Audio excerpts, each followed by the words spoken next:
Hello प्यारे बच्चों, तो कुछ क्वेश्चन बेसिक प्रोपोर्शनलिटी थ्योरम पे जो आते हैं, अगर थ्योरम नहीं आएगा तो ये क्वेश्चंस पक्का आएंगे, इसलिए बहुत जरूरी है मैं कर दे रहा हूँ जल्दी जल्दी, है ना। तो क्वेश्चंस लिखता हूँ, इतने क्वेश्चंस प्रैक्टिस कर लोगे बहुत है, इससे एक्स्ट्रा करने की जरूरत नहीं है इस थ्योरम से रिलेटेड। ठीक है, आपको इसमें क्या दिया है, एक फिगर दिया हुआ है, let us draw the figure first. ये है क्या, के एम एन और एक पैरेलल लाइन दिया है पी क्यू। ठीक है, नाउ क्या है, PQ is parallel to MN, ये ऑलरेडी दिया हुआ है, PQ is parallel to MN। ठीक है, और क्या दिया है, KP by PM is equal to 4 by 13 दिया हुआ है, एंड KN का दिया है 20.4, KN is equal to 20.4 what centimetre, है ना। KQ पता करना है, KQ is equal to what, बहुत ही सिंपल है, और नहीं तो देख लो, है ना। हमें बेसिक प्रोपोर्शनलिटी थ्योरम तो पता है, पहले वही लिखना है, ठीक है। Kp by Pm is equal to Kq by Qn। जब ये लिख रहे हो तो इसके बाद हमें ब्रैकेट में रीजन लिखना पड़ेगा यहाँ पर, बाय बेसिक प्रोपोर्शनलिटी थ्योरम, या फिर लिख दो बाय थेल्स थ्योरम, है ना। ये लिखना पड़ेगा, ऐसे नहीं हमें लिख के छोड़ देना है, तो फिर मार्क्स भी वैसे ही टीचर छोड़ देगा देना, है ना। अब देखते हैं क्या क्या दिया है। Kp by Pm हमें 4 by 13 दिया है, बस यहाँ पे लिख दो, बिल्कुल simple, equal to Kq by Qn। Kq दिया है, Kq by Qn नहीं दिया है, Kn दिया हुआ है ना। तो हम यहाँ पे लिखेंगे क्या, Kq क्या है। अब मान लो कि Kq को हम x ले लेते हैं क्योंकि नहीं दिया हुआ है ना, तो Qn क्या हो जाएगा, 20.4 तो Kn है टोटल, तो यहाँ हम लिख देते हैं 20.4 माइनस x, इतना तो लिख सकते हो, है ना।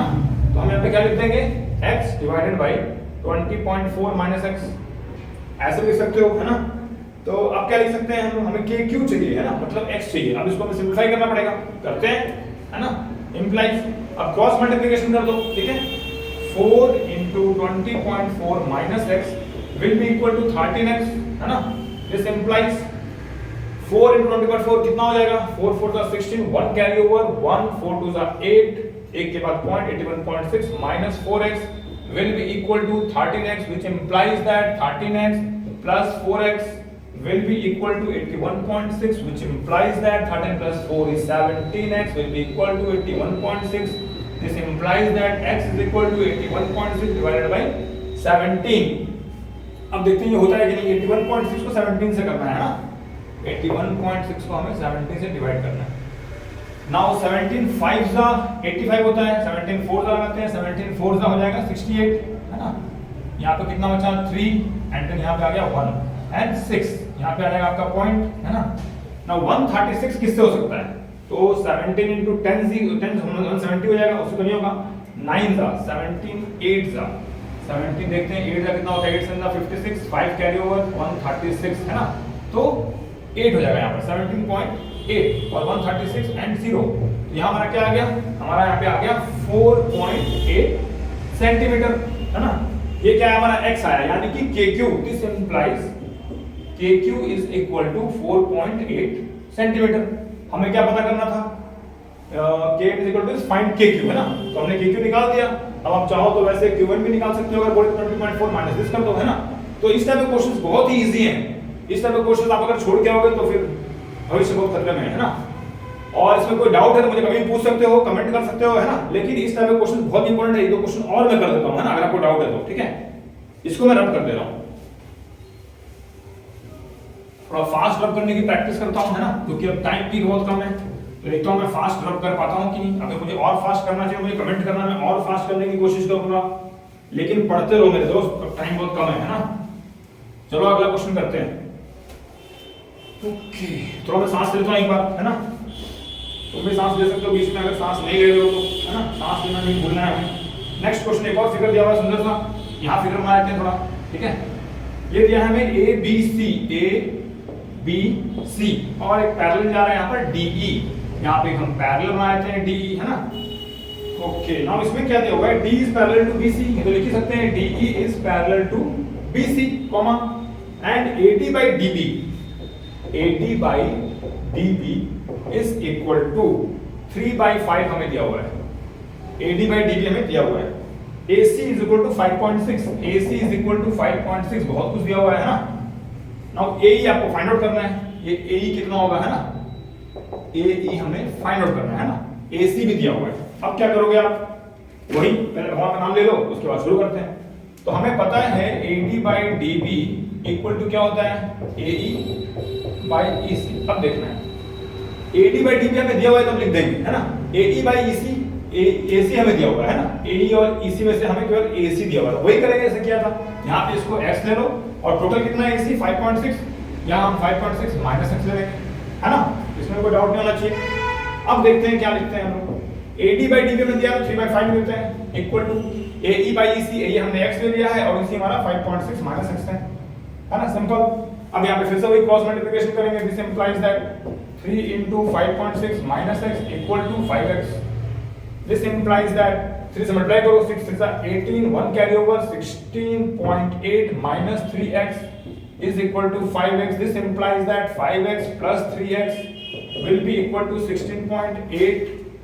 This implies that 5x plus 3x हो गया 8x will be equal to 16.8. This implies that x is equal to 16.8 divided by 8, which is equal to 16.1 centimeter. This is 2.1 centimeter. This is what? ये हमारा x यानी कि a जो हमें चाहिए था। इसमें कोई डाउट नहीं होना चाहिए। इसका स्क्रीनशॉट ले लो और फिर मैं नेक्स्ट क्वेश्चन एक दो और देख लेता हूँ। एक दो और क्वेश्चन इससे कर लेते हैं क्योंकि ये क्वेश्चन जरूर आएंगे, है ना। फिर से मैं इसको प्रैक्टिस करता हूँ रब करने की बहुत फास्ट, क्योंकि आपके पास टाइम बहुत कम है, तो आपको थोड़ा फास्ट जाना है और थोड़ा नींद कम लेना है। नींद आ रहा है तो पीछे से चोटी बांध लेनी है ऊपर और फिर पढ़ते रहना है। देखना है सुबह हो गया क्या, सुबह होता है तो 1 घंटा सो लेना है। और अगर सब पढ़ चुके हो, बिल्कुल कॉन्फिडेंट हो, तो आराम से योगा करो, है ना।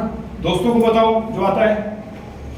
Okay, now next question. एक बार एक सांस लेके, एक और फिगर दिया है आपके पास ऐसा, ठीक है, ऐसे ऐसे और एक ऐसे, और यहाँ पे ऐसे लाइन ड्रॉ कर दिया है आपको डराने के लिए, है ना। तो अलग टाइप का ABC यहाँ लिखते हैं हम A, B कहाँ है, इधर है B, और यहाँ है C, यहाँ है D, यहाँ है E, ठीक है।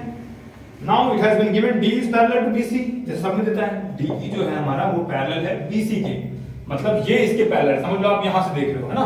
तो वो DE जो है BC के पैरेलल, ठीक है, तो समझ में आ गया। नाउ इसमें क्या दिया है, AD equal to x, AD हमारा x दिया हुआ है, यहाँ पे x लिख देते हैं, यहाँ से लेके यहाँ तक, ठीक है। AD x दिया है और क्या दिया है हमें, DB दिया है x-2, DB यानी कि यहाँ से यहाँ, ये है x-2, ठीक है। और क्या दिया है हमें, AE x+2, x+2 यहाँ से यहाँ तक, ठीक है। और क्या दिया है हमें, EC x-1, EC हमारे यहाँ से x-1 है, ठीक है। Find the value of x, ये तो पहले पता था कि ये पूछेगा, ये जब इतने ज्यादा x एक्सिस दे रहा है। तो अब हम क्या लिखेंगे, अब देखो यहाँ से पैरेलल जा रहा है, यानी कि this by this equal to this by this, ये तो बस पहले पता है भाई। बेसिक प्रोपोर्शनल थ्योरम ब्रैकेट में लिखना बहुत कम टाइम बचा, तो थेल्स थ्योरम लिख देना, है ना, कम टाइम लगेगा। तो यहाँ हम लिखेंगे AD बाई DB will be equal to AE by EC by basic proportionality theorem. मैंने BPT लिखा है क्योंकि मेरा बोर्ड एग्जाम नहीं है, लेकिन आपको पूरा लिखना पड़ेगा, है ना, जब मार्क्स कट जाएंगे अगर मेरे तरह प्रोड्यूस टीचर रहेगा तो। अब AD बाई DB, AD हमारे x है, यहाँ x लिख देते हैं, डिवाइडेड DB क्या है, x-2 लिख देते हैं, इक्वल टू AE क्या है, AE इज x+2, वही लिखेंगे।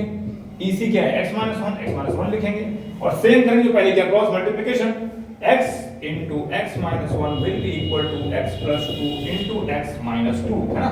This implies that x square minus x will be equal to, देखो a plus b और a minus b के फॉर्म में, यानी a square minus b square, x square minus 4, है ना, 2 square 4 हो जाएगा। This implies, अब x square इस साइड आएगा, दोनों साइड कट जाएगा, मतलब कि x इक्वल टू 4 आ गया, और हमें यही पता करना था, है ना। इतना यूनिट्स भी लिख सकते हो क्योंकि हमने इसका यूनिट नहीं दिया हुआ है ना, इतना यूनिट्स, ठीक है। तो ये बहुत सिंपल क्वेश्चन है, बस आपको थोड़ा टाइम में इसने उल्टा कर दिया है, तो आपका दिमाग इसमें उल्टा नहीं होना चाहिए, आपको दिमाग सीधा रखना है, अपना दिमाग यहाँ ले आओ, अपने आप लाएंगे तुम्हारे सीधा हो जाएगा, है ना। तो this by this equal to this by this हो जाएगा। तो इसका भी स्क्रीनशॉट ले लो, समझ लो, कुछ डाउट तो मेरे से पूछना, कमेंट करना, इसको मैं रब कर देता हूँ और दूसरा क्वेश्चन देखते हैं जो हम कर सकते हैं। ऐसा क्वेश्चन जो बहुत ही कंफ्यूजिंग है उनको आप टिक मार्क कर लो बाद के लिए, है ना, उसमें टाइम वेस्ट मत करना। अगर ऐसा कुछ लग रहा है तो उसको आप छोड़ देना, है ना। और अगर सारा ही डिफिकल्ट लग रहा है इसका मतलब प्रॉब्लम कुछ और है ना, क्वेश्चन में नहीं। चलो और भी क्वेश्चन देखते हैं। Okay, now one more figure has been given like this. ये थोड़ा सा डरावना लग रहा है, 2 ट्रायंगल दे दिए इसमें, है ना, पर आपको डरना नहीं है, ये मान के चलना आप सब पढ़े हुए जो थ्योरम में वही आएगा। यहाँ से एक लाइन जा रहा है, ठीक है। नाउ यहाँ पे ABC लिख देते हैं, ABC, यहाँ लिखा है 1.5 सेंटीमीटर, इसके नीचे लिखा है ये 3 सेंटीमीटर, यहाँ लिखा है 1.3 सेंटीमीटर, ठीक है, 1.3, और यहाँ कुछ नहीं लिखा है इसके नीचे, और इधर लिखा है, यहाँ पे भी एक पैरेलल लाइन से जा रहा है, पी क्यू है, ठीक है, पी क्यू, एंड यहाँ पर क्या है, ए बी सी, ठीक है। Find Q C in first and A Q in second. अच्छा, दो क्वेश्चन हैं, ठीक है, वो नहीं कर लेते हैं, दो क्वेश्चन है तो क्या दिक्कत है। 3 सेंटीमीटर और यहाँ दिया है 6 सेंटीमीटर, यहाँ दिया है 5.3 सेंटीमीटर, ठीक है। A B C P Q लिख दिया, यहाँ पर भी क्यू लिख देते हैं, ठीक है। These are two different questions, ठीक है। और P Q parallel to B C तो पता ही आपको दिया ही होगा, तो इसमें आपको वही एक्स पता करना होगा और तो कुछ नहीं। क्यू सी इसमें पता करना है और इसमें ए क्यू पता करना है, चलो उसको भी कर लेते हैं। यहाँ पर क्या हो जाएगा, A P by P B, A P by P B will be equal to A Q by Q C.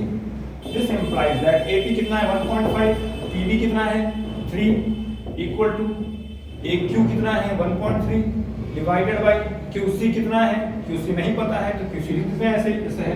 Cross multiply करो, 1.5 Q C will be equal to 1.3 into 3 which is equal to 13 3 39, 3.9 हो जाएगा।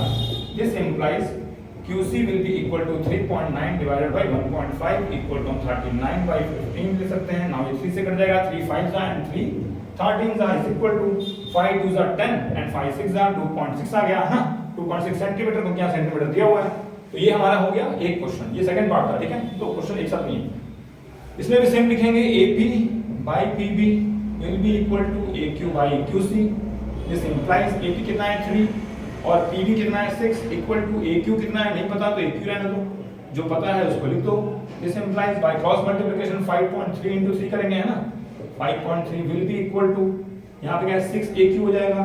This implies A Q equal to, ये 6 को यहाँ ले आओ, 3 into 5.3 divided by 6 equal to, है ना। अब क्या कर सकते हो, 3 से काट सकते हो, 3 2 जा, नाउ यहाँ पे 2 से काटो, 2 2 जा 4 एंड 2 6 जा 12 एंड 2 5 जा 2.65 centimetre is equal to A Q. ये आपका ए क्यू आ गया, है ना। तो ये भी क्वेश्चन हो गया। और कोई क्वेश्चन देख लेते हैं। पानी वाली में आप पी सकते हो तुम लोग बीच में, तब तक मैं एक और क्वेश्चन देख लेता हूँ, इसको रख कर देता हूँ, है ना, थोड़ा fast.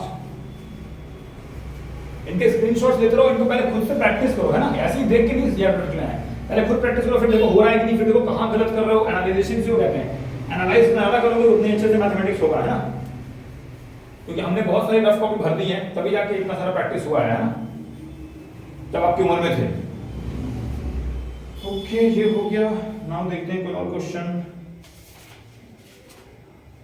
Okay, one more question दिया हुआ है, वो भी थोड़ा इंटरेस्टिंग लग रहा है मुझे। एक ऐसे ट्रायंगल दिया हुआ है यहाँ पर भी, ठीक है। नाउ इसको यहाँ पे पैरेलल देते हैं, यहाँ पे देते हैं ए बी सी, यहाँ देते हैं डी एंड यहाँ देते हैं ई, ठीक है। इसमें दिया है A B and A C of a triangle such that A B is equal to 5.6, A B is equal to 5.6, ये पूरा है ना, दिस इज 5.6 सेंटीमीटर, ठीक है। AD equal to 1.4, AD equal to 1.4, ये वाला 1.4 सेंटीमीटर, ठीक है, यहाँ से यहाँ तक। और क्या दिया है, AC 7.2, AC ये वाला है 7.2 सेंटीमीटर, ठीक है, ये वाला होगा, ठीक है। नाउ क्या है, AE 1.8 सेंटीमीटर, AE इज 1.8, यानी कि AE यहाँ से लेके यहाँ तक, ठीक है। Okay, show that DE is parallel to BC। अच्छा, इसमें आपको DE is parallel to BC show करना है, ठीक है। Show that DE is parallel to BC। ये दोनों पैरेलल कब होंगे, हमने पढ़ा है बेसिक प्रोपोर्शनलिटी थ्योरम, कहीं बाहर से नहीं पूछेगा कि अगर ये पैरेलल होते हैं तो इनका रेशियो इक्वल होता है। तो यहाँ पैरेलल दिया हुआ नहीं है, तो हमें रेशियो पता करना पड़ेगा। अगर रेशियो इक्वल है यानी कि ये पैरेलल है, दैट विल बी प्रूव्ड, है ना।